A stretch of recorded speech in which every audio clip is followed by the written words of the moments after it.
CBO has already said 3.967. In other words, $4 trillion will be added to the debt over 10 years with this tax cut unless we do some spending cuts to help offset it.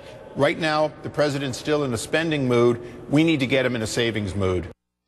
That's Republican Congressman Darrell Issa of California. He's hammering home the Republican message of spending cuts above all else. But let's talk about what's going on. The breaking news we're following. Joining us now is Ben Smith, editor-in-chief of BuzzFeed, also Carol Roth, radio host, former investment banker and best-selling author, Maria Cardona, the Democratic strategist and CNN contributor, and, of course, Ali Velshi, our chief business correspondent.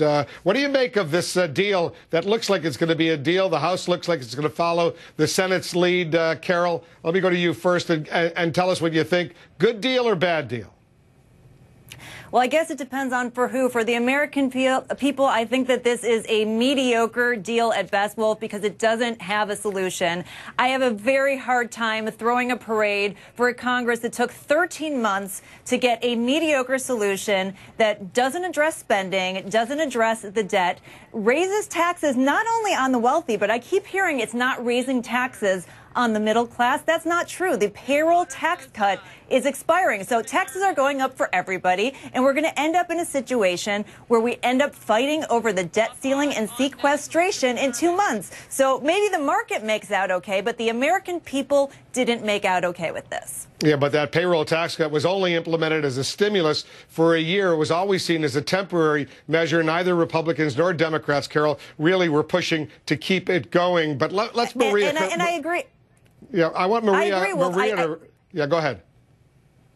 I would say that I agree. I think it's a good thing, but I do think that we should be honest and not let the political rhetoric get in the way and be very, very clear that this is a tax hike on everybody. Go ahead, Maria. You want to respond?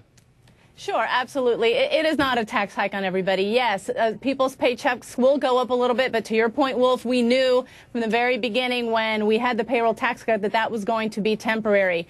This is a very good deal for the American people because it avoids huge tax hikes for 98% of the American people, American families who are hurting, 97% of small businesses who are also hurting. That is a very good thing for the majority of the American people tonight who now know that their taxes are not going to go up.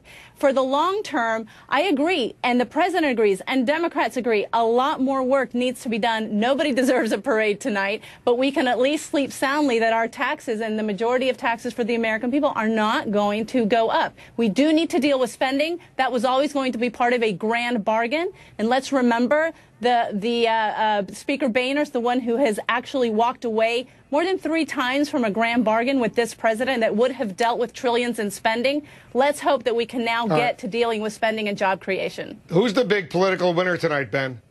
You know, I think President Obama played a much stronger hand and won with it, you know, in this sort of shoving match over, you know, particularly forcing Republicans to go ahead and raise taxes on the rich. He won that. What he didn't get, which he wanted, was kind of a clean legislative slate for the year, a big deal today, and then moving forward, other legislative priorities. Instead, he's going to begin his second term fighting over taxing and spending and the same things they've been fighting over for the last 2 years.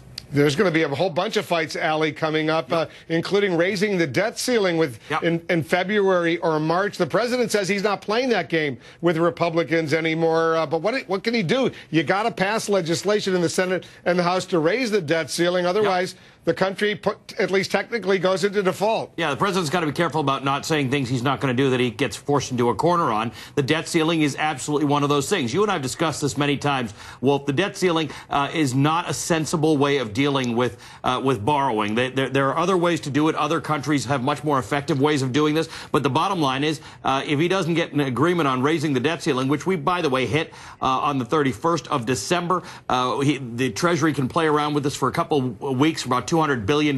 They can move things around the board. But if he doesn't get that increased, the government could come to a shutdown, and we could be sitting around one night at 9:45 like we are right now talking about that. So the president is going to have to deal with that. I call that the Valentine's Day fiscal cliff, the Valentine's Day cliff, and then we're going to have the St. Patrick's Day cliff because they've kicked the sequester down 2 months down, and then we're going to have a budget fight. So there are going to be 3 fights that are going to look very much like this one. So for everybody who thinks they lost any battles tonight. We're going to have 3 more battles like this.